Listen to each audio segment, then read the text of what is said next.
Hello and welcome to the Matt's Movie Reviews Saturday Conversation Show, an interview series where I talk to entertainment personalities, content creators, and filmmakers about their work and love of film. Today's guest is Wes Clark, the director of How to Start a Cult in 5 Easy Steps, a dark comedy that tells the story of a debt-ridden college graduate who starts his own religion, a scheme that quickly spirals out of control. In the process of finding distributors for How to Start a Cult in 5 Easy Steps, Wes made the bold and innovative decision to self-distribute the film, in the process creating a community of active supporters and a template for other independent filmmakers to follow. And for everyone out there listening, you can go to how to start a cult in 5easysteps.com. I'm going to have the link for that because the typing in there, there's like the 5 is a numeral, there's a dash in there. So I'm going to have the link in the show notes so people can go. You can rent the movie, you can buy the movie. It's a really kind of cool way where it's how you put this all together. The website looks great. It's really, I was watching the movie not long ago, and I found it to be a really kind of seamless viewing experience. I went in there, bought the film, able to watch straight away. No issues in regards to any type of processing, loading, anything whatsoever. So it's a really smooth kind of experience, and the movie is great as well. So for everyone out there, I could really highly recommend you guys do this. Really support independent filmmakers like Wes, and also watch a great movie as well. Because we don't get many comedies that really kind of have bite to them these days. So How to Start a Cult in 5 Easy Steps is that kind of comedy. I really enjoyed the film quite a bit. And Wes Clark, I thank you so very much for joining me today. Yeah, thanks for having me, Matt. What an introduction! Really great to be here and to chat, and hopefully inspire some other indie filmmakers out there who might watch. Because sometimes it gets a little grim these days, so good to show people that there's other ways to do it and potentially better ways too. So I want to talk about the film just to start off with, just get into the making of this movie. From what I understand, you wrote the script while you're in college. Is that correct? yeah, so that's true. So I went to Davidson College. I graduated class of 2024. I luckily was ahead of my studies, so I graduated technically a semester early. I wrote it during that kind of 6 month period where I wasn't technically in school, but I hadn't graduated yet. And I knew I wanted to go into film. So one of my mentors, Andrew Sadrowski, he did the Manhunt series. He's quite a big writer these days. He told me point blank, he's like, if you want to be a director, you have to direct. And the reality is that you have to write and direct. No one's going to hand you a script. No one's going to hand you $1 million. So you have to go out and you have to do these things. I viewed it as an opportunity to either sink or swim. So I took those couple months. I wrote something. In all honesty, the first version of the script, the one that I would actually send out to people, only took about 3 weeks. But I had nothing else to do, so that was kind of a constant 3 weeks of just writing, writing, writing, improving. And of course, the script is never finished. It just kind of gets it kind of dies. It kind of finishes when you make it. You can't fix it anymore. So yeah, I wrote it and then I sent cold emails out. I probably sent 500, 600 emails. I would kind of just set a task. I love my note cards. I write down what I'm going to do, daily tasks every day. And I Mm. wrote out, 25 bubbles, and I had to just fill in every bubble, each bubble one email. And these aren't copy and paste emails. These are studying someone who maybe has financed a different movie, or maybe they work at a production company or something like that. And I would send personalized emails to just hundreds of people, and almost no one responded. But fortunately, a couple did. And then I went out to LA. I met with a few of them and got funding. And then 2 days after graduation, walked across, went back to Pennsylvania, and shot the thing. So it was a kind of a crazy 6 month period, but I really did view it as either this is going to fail, it's not going to happen, or it will happen, and I'll have my first movie, and that'll be a jumping off point. I like what you said before about how your mentor told you that if you want to direct, you want to be a director, you have to direct.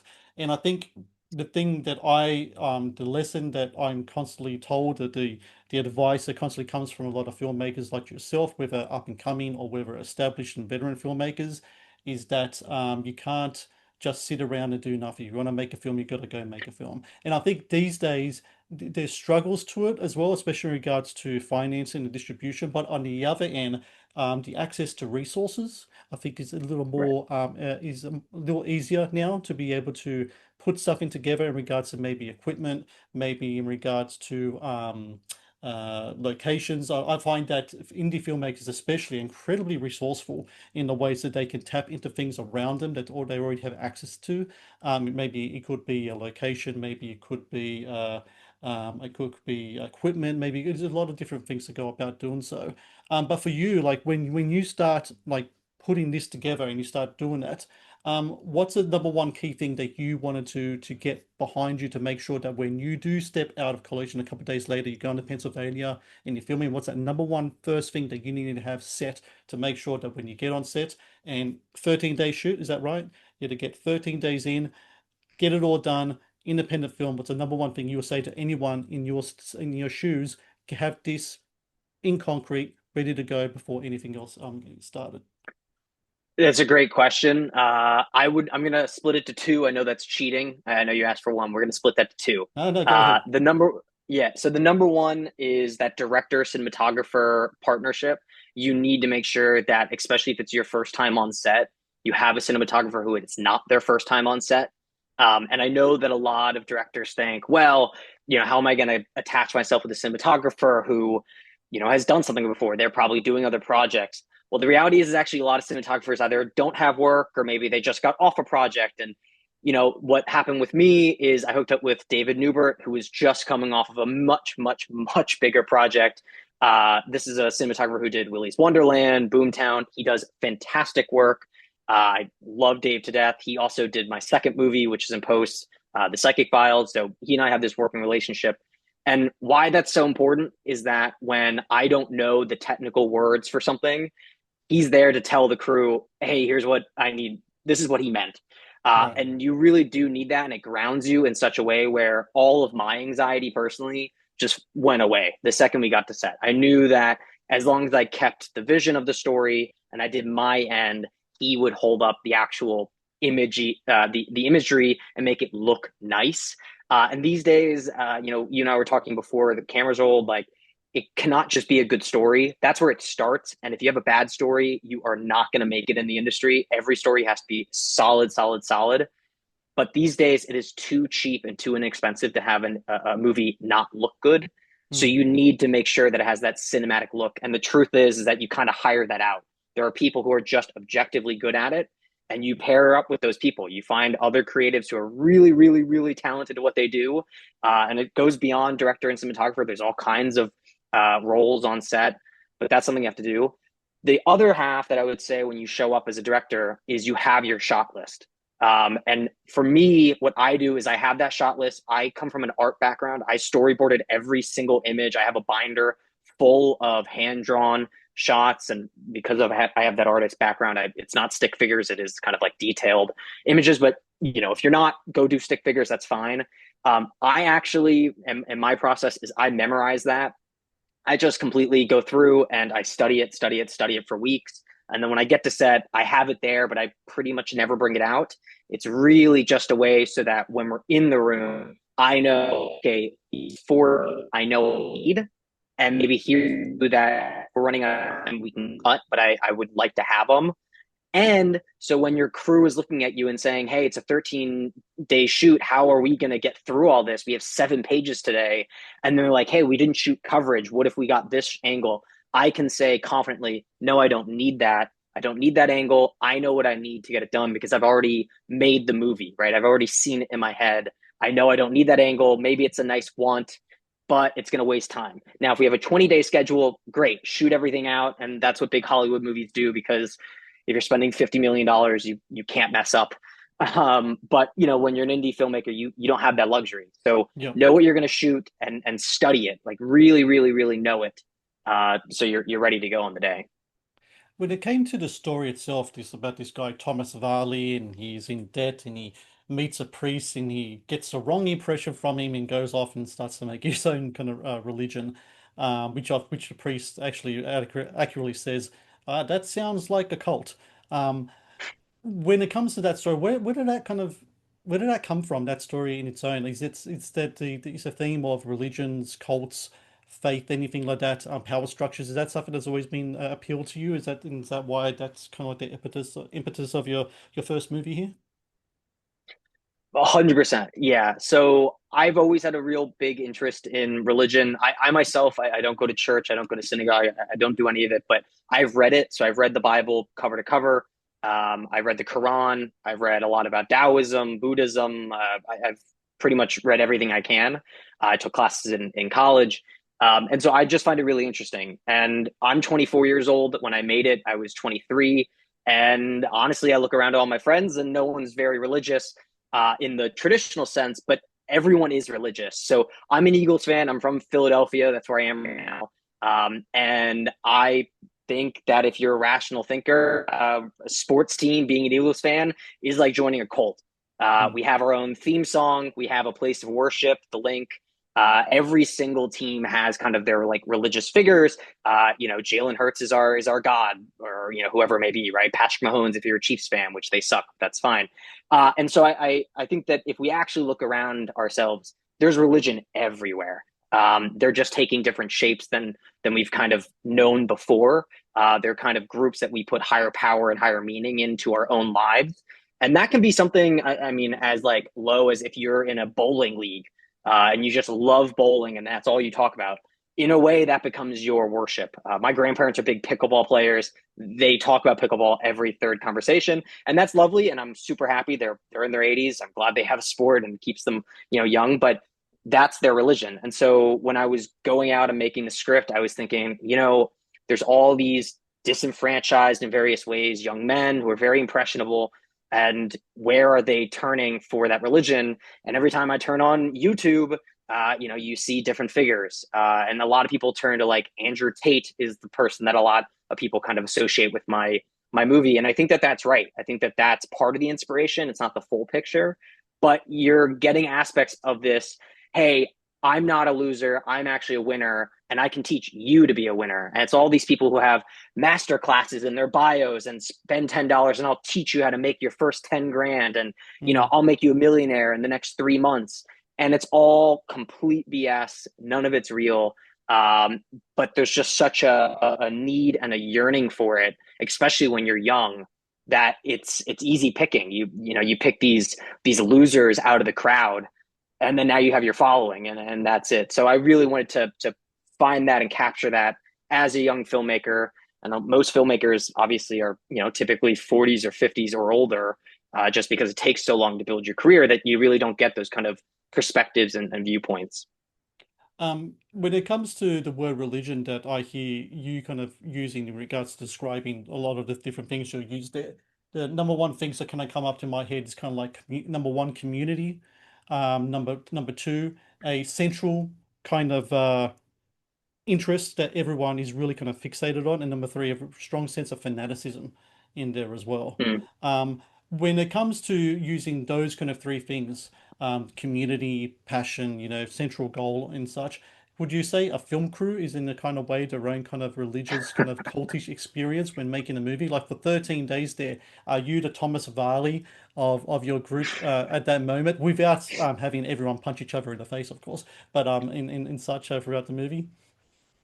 Yes, I would 100% say yes. I think that when you're a director, the number one worst thing you can do is show weakness. The Mm, second a director is known on set to not know what we're doing next or what should happen in this scene, and they lose control, the set goes crazy.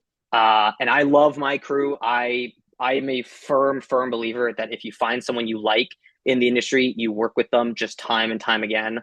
And so that's not just cinematographer, right? So David Newbert and I worked on two movies now. The second I get a third movie, he's straight back on the team. But that even goes to my sound guy, who's Steve. That goes to my gaffer, that's Hugh. Every single person, if you like them, you hire them again.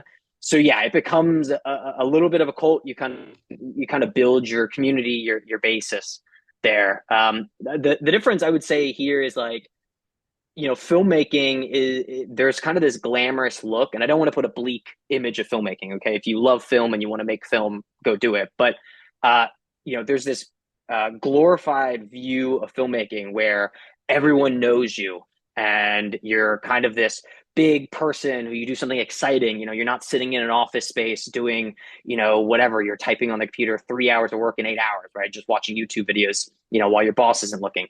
But the reality is that when you're not on set, you don't see these people, right? So I went between my first movie and my second, I went 10 months without seeing David Newberg because he lives in LA and then he flies to Philly to shoot the movie, right? So it is a little bit lonely. It is very much like secluded in the filmmaking process. And then when you get on a project, it's really exciting and you have that cult atmosphere again. And then it ends and then you're right back to the same thing. So it is and it isn't. But yeah, when you're on set, cult, yeah, big cult. And everyone's usually pretty weird, which I'm weird too, but I like that. I think that's kind of the charm, honestly, when you're on set.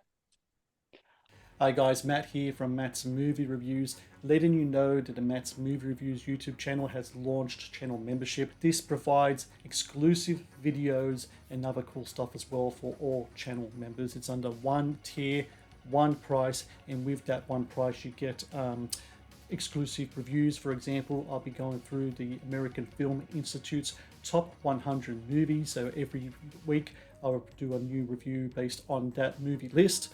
You can get exclusive reviews based on your requests. Request a movie review and I will review it for you. You'll also get exclusive content for behind the scenes stuff as well.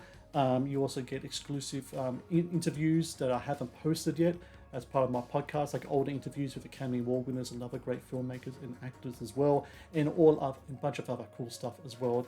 I hope you can all join up, be part of this great experience I have on offer for you. Support indie content creators, support a movie critic like myself who is trying to make it through the content creator space. Matt's Movie Reviews YouTube channel memberships. Please join and get some great exclusive content. I want to move on to a game I like to play with my guests. It's called Choose Between Two. Essentially, I'm going to pit two things against each other. I'm going to ask you, Wes, to choose one of them. I try my best to kind of tailor it to every guest, so let's see if I did a good job here. Are you ready to play? I'm ready. Let's do it. Why not? All right. I know you're a big Tarantino fan. I'm going to pit two of his films against each other, which are kind of similar in their themes in regards to kind of like historical revisionism. So Inglorious Bastards or Django Unchained? Ooh. Well, so okay, so I come from a Jewish family. I myself am not. I don't go to synagogue. I already said that. I'm probably gonna go Inglorious Bastards. Um, yeah, I mean, movies. The big thing, and this is a Pixar thing, is like the what if, right? Hmm. He's very good at that with the historical perspective. Like, what if instead of this happening, this happened? And getting the Jewish bear to hit the Nazi over the head with a bat. That's too good as a person who comes from that lineage to pass up. So we're gonna go with that one. Also know you're a big fan of Hitchcock. I'm going to pit two of his Peeping Tom movies together. Psycho or Rear Window? Oh, Rear Window. Love Rear Window. Great movie. If you don't know it, please go watch it. Go watch that before my movie. That's so much better. I wish I made that. Yeah, easy. I'm going to say to everyone, I love Rear Window too. It's a masterpiece. It's a classic. But watch Wes's movie first because he needs more views than Hitchcock does. So please do that. That's true. Next one. You're watching a movie. Special effects come up. What do you rather, CGI or practical? Ooh, I would say practical. I follow the YouTube channel Corridor Crew, which I know in Yeah. in the film industry, they're a big name. Yeah, everyone loves them. I love them to death, and quite frankly, if I ever get to go on there, that will be the highlight of my life. But they kind of highlight both sides, and I have to say, every time I see something with a mirror that's at a 45-degree angle, and they're like, putting a projector on that, but then you see that anytime I see something like that, I think how cool it is, and I wish I could do it. What I will say on my second movie, which is a horror film, The Psychic Files, that'll come out probably in the summer. I work with a great SPFX team in Philadelphia. They do fantastic work. Her name's Izzy, is my main one. Uh, Stuff that they can do, fake hands and blood and cuts and gore. I mean, it really looks realistic, and I think it heightens, honestly, the performance, not just the film, but the performance. The actors really have something to go off of when Yeah. it's a ball on a stick and people are just waving it around, it's hard to really get that passion. So that's an easy one too. You're at home watching a film. What do you rather, physical media or streaming? Ooh, you know, honestly, probably it's more streaming these days, which is like bad of me to say, but it is probably streaming. Yeah. But like honestly, I try to do a lot of indie stuff too. So, I'll find like short films and stuff online. Um, there's a company called Prevo. They do short films. I have a short on there, one that I made in college. Was that That's Casting Dad? Casting Dad. Yeah, Yeah. yeah. So Casting Dad is streaming on Prevo. They have a whole bunch of great shorts. So streaming for me these days honestly isn't just Netflix anymore, and I know that's true for a lot of people, but it's also uh, YouTube and YouTube, yeah. different things like Instagram videos too. Yeah. Yeah. Yeah, I'm a big YouTube guy. I don't know what it is. It's just I love watching kind of like all sorts of movie content creators and reaction videos and short stuff as well. I'm a big fan of that as well. Last one, you're at the theater, sitting down, about to watch a movie. What's your go-to snack? Popcorn or candy? Ooh, candy, Milk Duds. Love Ah, Milk okay. Duds. I also frequent the movie theater once a week, so I get like too many Milk Duds. Yeah. Do It's you have a okay. favorite? What are you doing? I used to love popcorn, but then I know this sounds kind of like I don't know, privileged of me or whatever the word you want to use. But having been next year will be 20 years of me doing this. So having gone to the movies for 20 years into these screenings and always getting free popcorn, the popcorn just doesn't have the same allure that it used to have. So now I go more candy, but. I Yep. know popcorn's the best because whenever I take my kids with me to go to get it, whenever they get free candy, they lose their mind. So I know popcorn still has a very, very strong power when it comes to the cinema experience. I do love popcorn. I think I just had a little too much of it, that's all. Um, I want to Fair. move on now. I want to talk about what was it, your kind of like origin story in regards to just movies in general? I mean, do you remember the first kind of movies that you watched when you were younger that kind of spoke to you or kind of like gave you like that kind of feelings like, oh man, this is like really awesome. I wonder how they kind of made that or anything in that regard. Is there any films that kind of stand out to you as a younger filmmaker, Wes? Yeah, so that's a good question.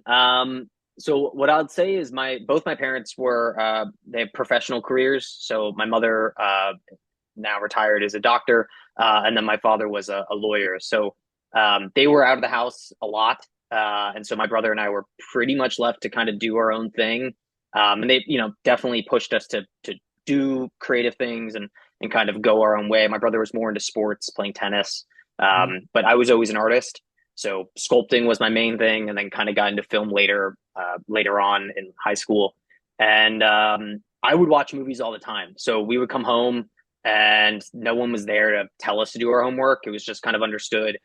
If you wanted to get ahead in life, you wanted to do something with your life, you had to study and you had to do well in school. So it was pretty understood that we had to do well. I took that to mean that I could watch whatever I wanted and do homework as long as the homework got done. So I would watch movies just constantly, and that's starting at 7, 8, whatever it was. I would just watch whatever was on, and honestly, the movies that I started with, Good Will Hunting, I've probably seen 30 times realistically. The Harry Potter series was still coming out at that point. I pretty much anything.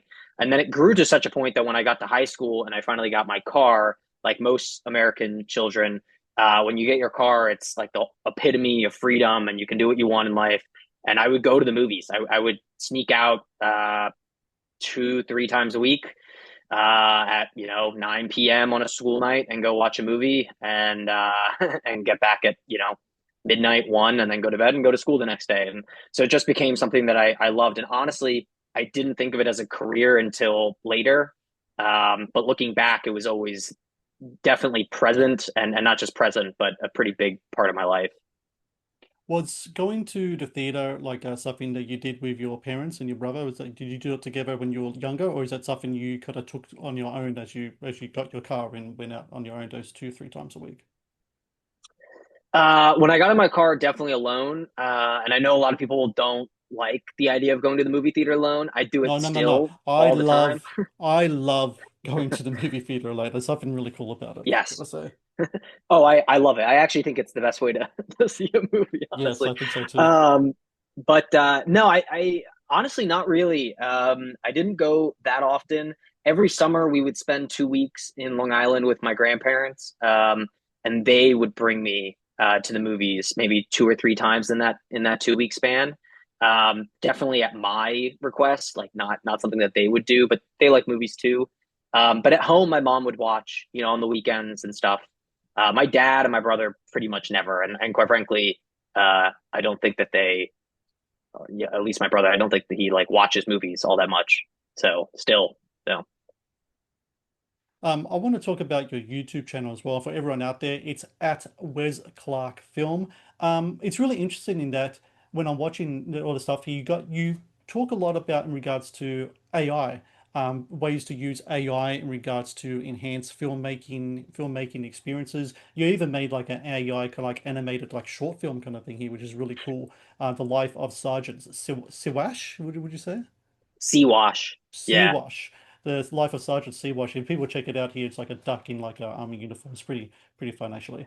Where did that kind of come about for you to kind of delve into kind of like the YouTube? Well, I know you talked about watching a lot of stuff on YouTube. I'm sure there was a moment where you thought, hey, maybe I can, you know, get my put my feet in the YouTube pool here and see what I can do here. But the way that you did it is really interesting because a lot of people might do movie reviews, some people might do, I don't know, commentary or show, but you're actually showing craft and you're showing skill here and you're showing kind of like I don't know if advice is the best way to go, but definitely kind of like a guide to a lot of people where they might want to use some of these tools moving forward with their own movies.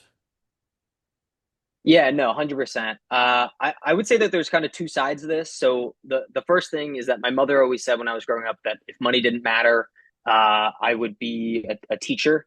Mhm. I love teaching. I would do art classes for kids. That clearly was actually wrong because if money doesn't matter, apparently I become a filmmaker.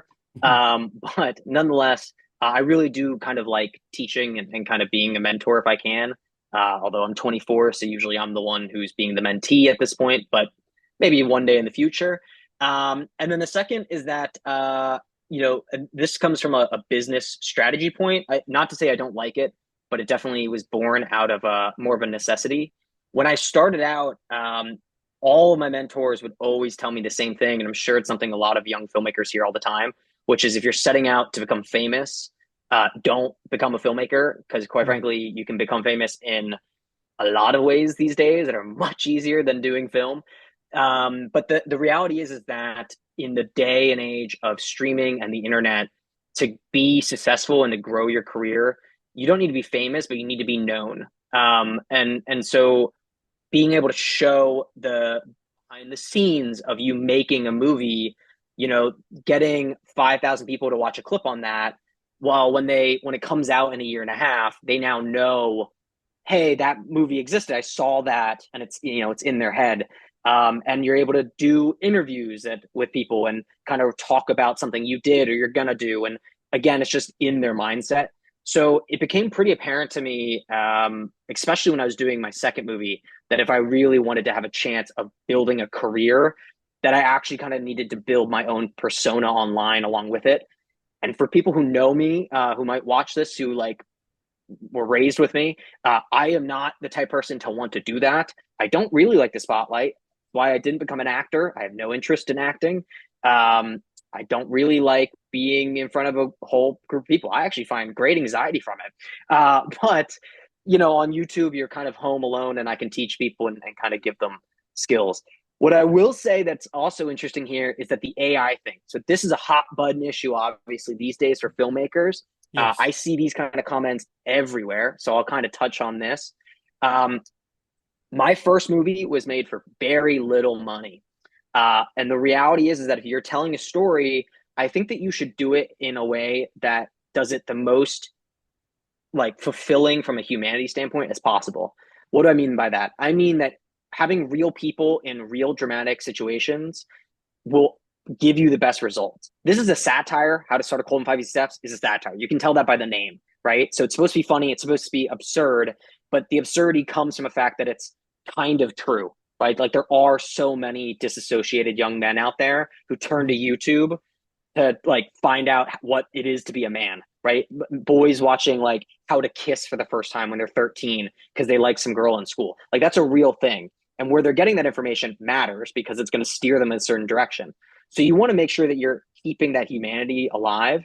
But at the same time, you have this new incredible tool as a filmmaker where if you want to tell a story in a way that, isn't really possible, you want a car accident, a car crash, well, there's your budget. There's $100,000 for that shot, that singular shot. Hopefully, you don't have to do it a second time, right? And so now you're able to make that for $200 and tell a great story because it does matter that there's a car accident because your character needs to be hospitalized. And so if you can't get that shot, you can't tell the story and the movie doesn't happen. Um, so I view it as a tool. I think it's important to learn every skill possible. Not that you have to be an expert in it. I'm not an expert in AI, but knowing the language and knowing how to do it as a filmmaker is super, super important. And The Life of Sergeant Seawash is just fun. And it was my attempt of just learning. I knew nothing when I started it. And I only spent 5 hours per episode, which sounds like a lot, but it's really not. The whole point was to go quick and learn it as I went. And so literally episode 1 to 8, 8 is like way better than one. One is terrible, but it gets better. And I learn, and then I kind of gave that to the audience. And I'm actually making another one now with those skills because it's changed again. The AI race has changed again, and now I need to stay up to date with that. So why not show people how to do it? When it comes to indie filmmaking and like, you have a budget and such and you have limited resources, I can totally understand the concept of using any tools at your disposal to make your vision come to life. As you become more, as Wes Clark, the filmmaker, the brand, or what have you, becomes more prominent and you can get bigger budgets for films and such, would the AI aspect still be a part of the filmmaker process, or would having a bigger budget mean that those tools would be put on the wayside? Is that more for made for lower budget stuff, or will you still continue to use them as the technology, like you said, the technology is changing. Like where AI was even like 6 months ago is different to where Yeah. it is now, and in 6 months from now, it's going to be even different to where it is today. But would like a Wes Clark in 5 years from now, who maybe has a few features under his belt, getting good notices, getting the chance to make bigger films with bigger budgets, would AI still be a tool that you would use in that regard as well? That's a great question. I have not been asked that question before. Like, honestly, great question. I don't know if I can confidently give an answer just because, like you said, 6 months ago was different than it is now, and it Yeah. will be different in 6 months again. So, my confidence level on what I'm about to say is low, just to put that out there. I think that the question of AI is not whether will it be used as a binary, meaning yes or no, but in what roles. Right. So, for instance, making a poster, it is really, really cheap to go make 20 different posters using AI. And I have videos on my YouTube channel of me making different posters for my movie, The Psychic Files, and just finding ones that are the best. I cannot afford to hire a graphic designer to do that. That being said, there are so many talented graphic designers who I would love to work with when I have a movie that is $10 million and I can pay them a reasonable, exceptional wage of $5,000, $10,000, $15,000 to go and do that, and to make me a bunch of designs and to test which ones work the best on audiences and then go with that. I look forward to doing that in the future, and I hope I get to that. That doesn't mean that AI won't be used in focus pulling because the camera is just going to get to a point where it does it for you and it's better, sharper, easier, cheaper, et cetera, et cetera. And that's just built into the camera and that's what it is.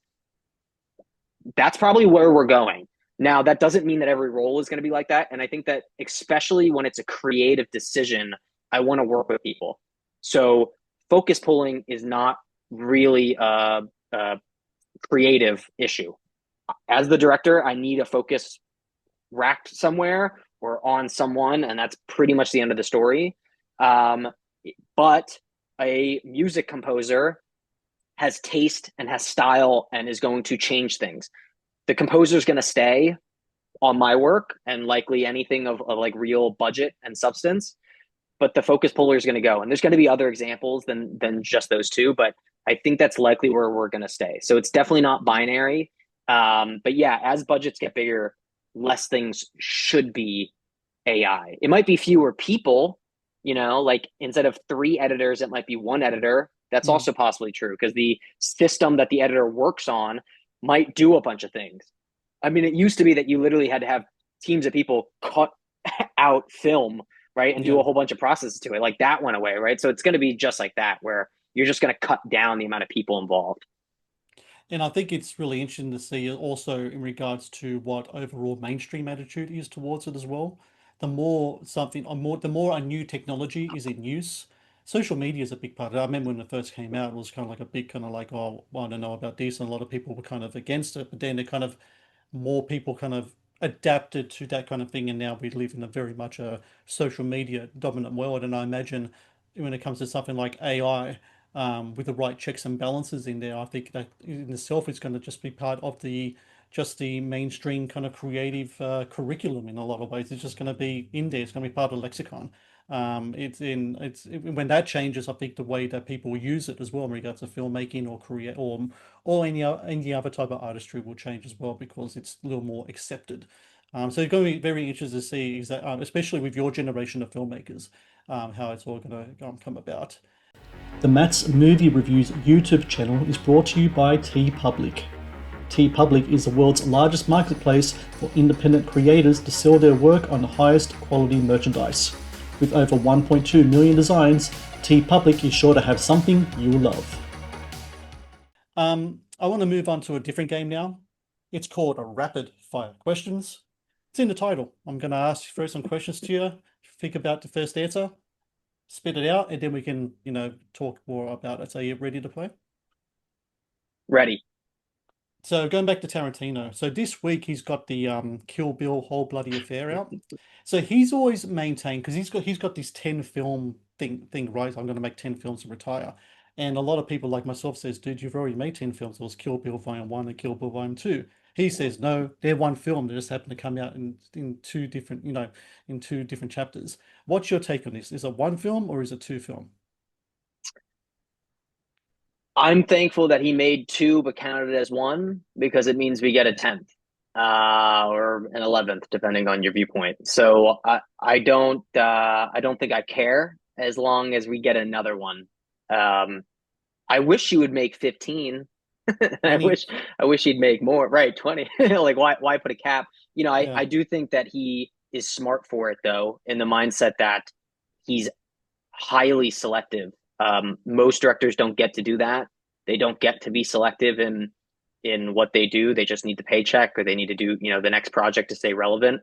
His relevancy is in the fact that it is capped by a number. So I think that's great. I think that he's smart for it, but he's also lucky that he was in a place to do it. Next one. Who's your favorite Hitchcock leading lady? Oh God, by name, I don't know. Well, just I'm not like sure I could. actress, like an actress in any of these films that appeared. Like you could say what's it called? Who's the Um, one from Rope? dude, I gotta look it up. I don't Gotta know look her it up. name. I'm not good, just to be clear, I'm not good with any names whatsoever. The director's names I got you, but if you start asking who wrote something, I'm gone. Quite frankly, any actors, I pretty much don't know. Let's have a look here. Joan Chandler? Was it Joan Chandler? Sure, she did a great job. If that's what I have no idea who she is. I mean, the thing with him is like all those movies are so before my age that I think I know none of the Stewart. Stewart is probably the only name I know of any actor he's worked with. James Uh, Stewart, yeah, yeah. yeah, Because he's done a more than and once that's with you it. as well. I think he's did a couple, two or three films with him as well. Yeah. Next one.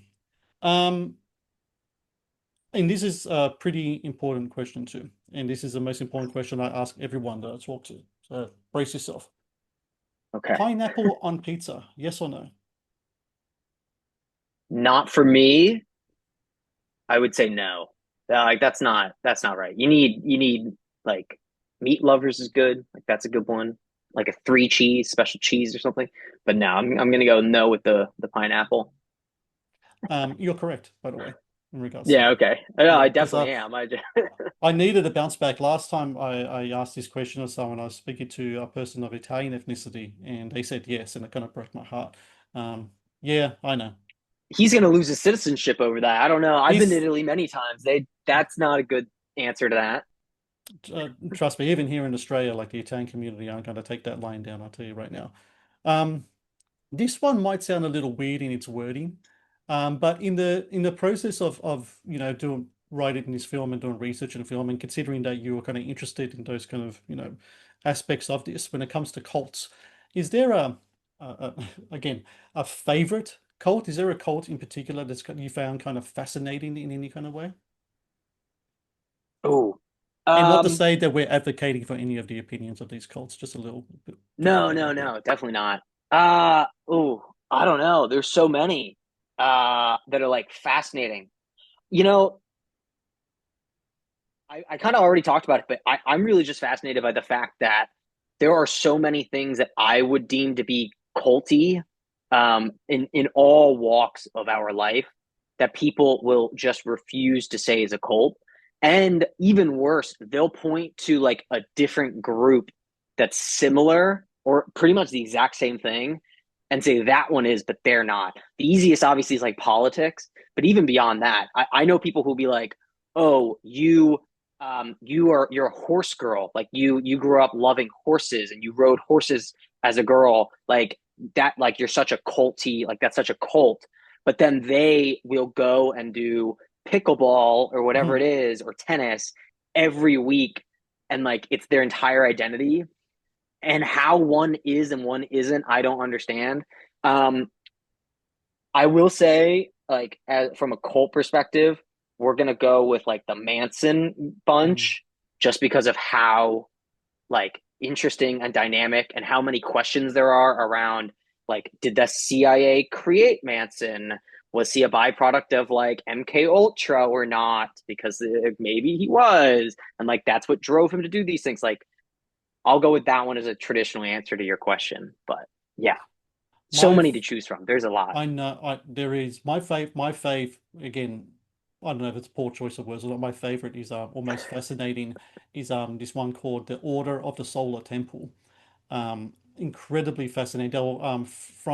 They're French, but they had a big kind of grouping in Quebec, I'm pretty sure.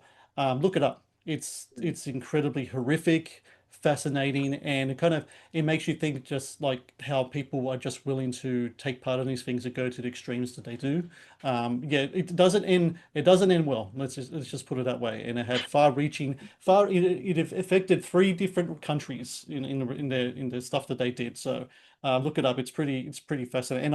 And that's not to put it out there too much, but I'm going to say it'll be a fascinating film to make if someone were to make something about something like that. It would be incredible.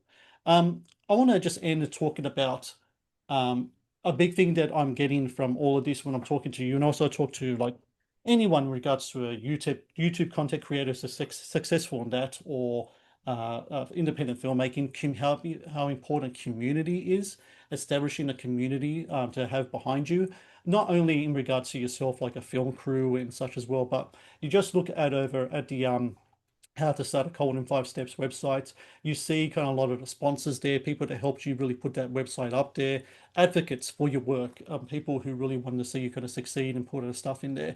How important is it then when you are at the lower kind of like trenches of the filmmaking ladder and you're in that really like low rug independent scene when it comes to finance and stuff like that, that you have that established community with you to really kind of help you get your work out there and do the things that you're doing now, so where you can have the website, you can have people renting or buying it from yourself, no middleman, no 40%, whatever that these, arsehole streamers want to grab from you, all that stuff. How important is it to have that kind of community aspect there and just a collective to have your back in a sort of way, and to really kind of to use someone people you can lean on to really get your vision out there?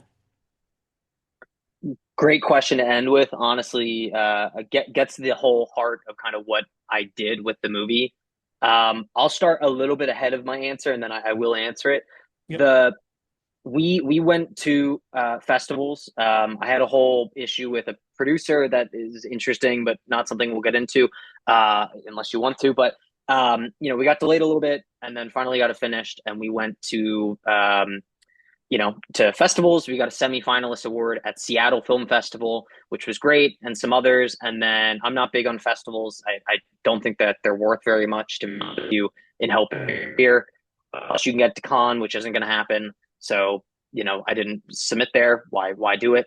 But we got distribution offers. We got 7 offers from pretty major distributors. Ones that if you're a filmmaker, these companies, and they gave us their best offer. And at the end of the day, it would have been the next 8 to 10 years, they would have owned my movie.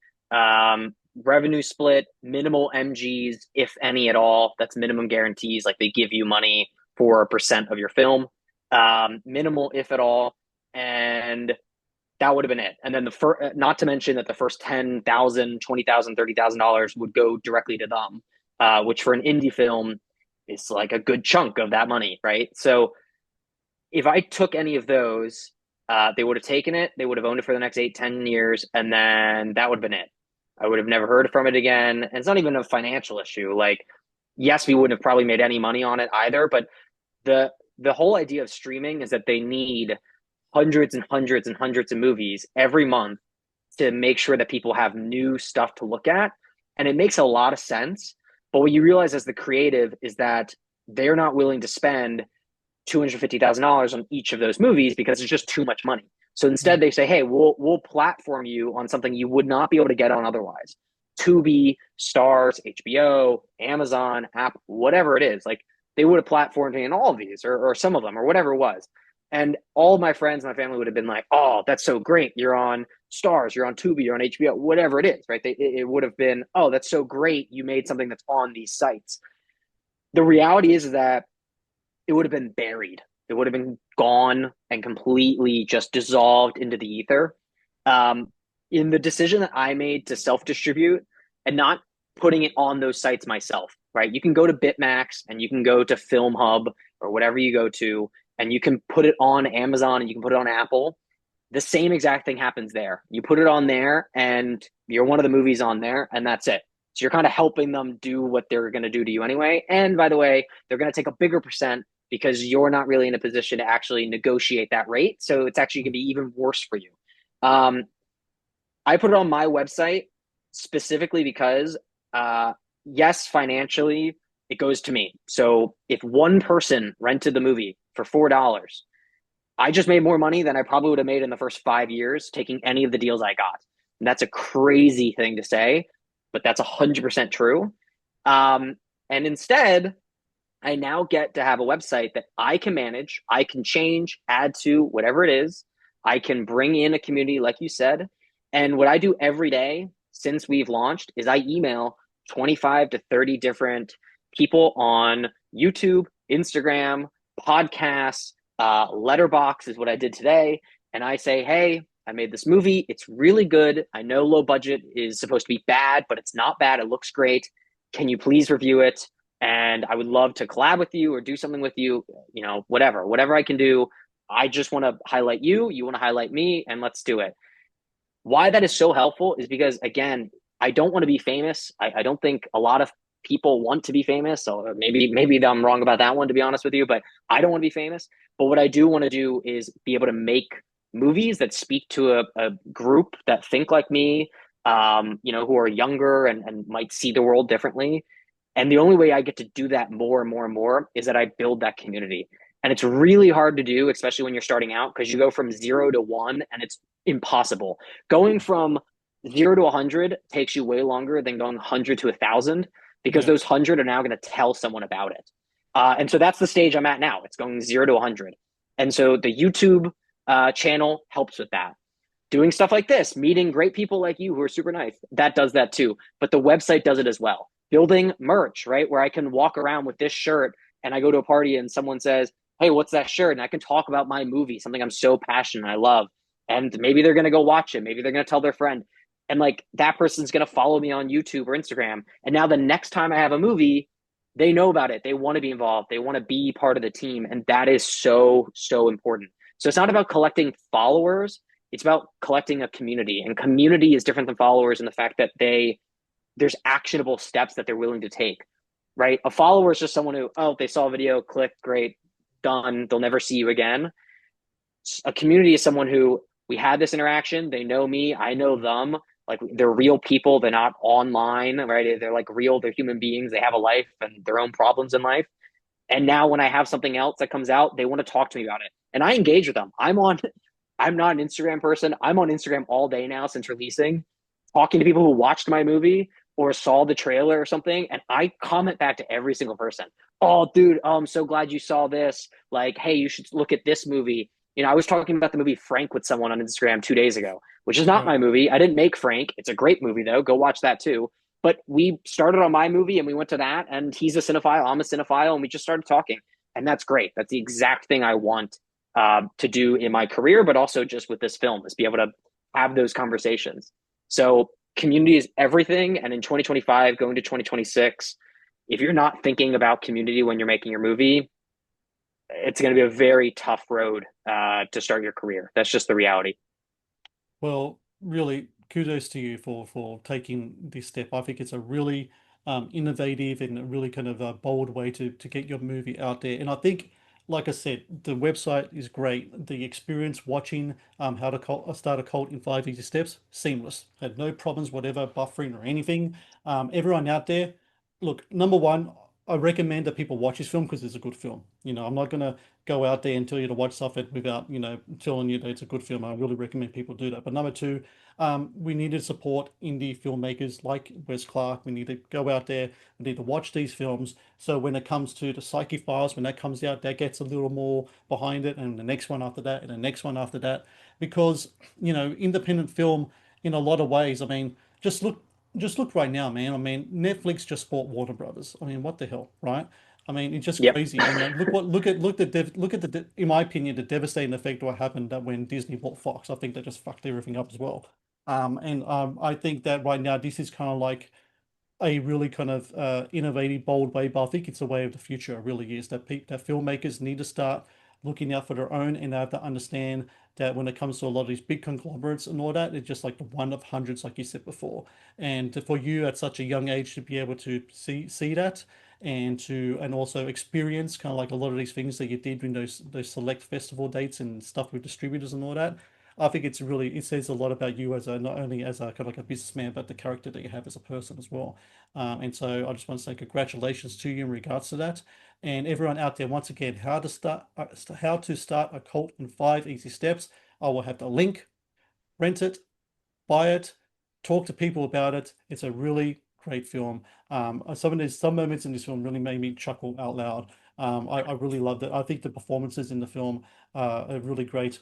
Halstead Man is fantastic as Thomas in the movie as well. I really like Teresa Zara as well. She was great as Jessica. I mean, really great stuff you have here. But yeah, Wes Clark, congrats to you, man. I think it's really great that you went out there, you made the film, you got the film out there on your own, kind of like on your own, kind of like 2 feet. You got it out there. You got supporters behind you. I'm happy to say that I'm one of them as well.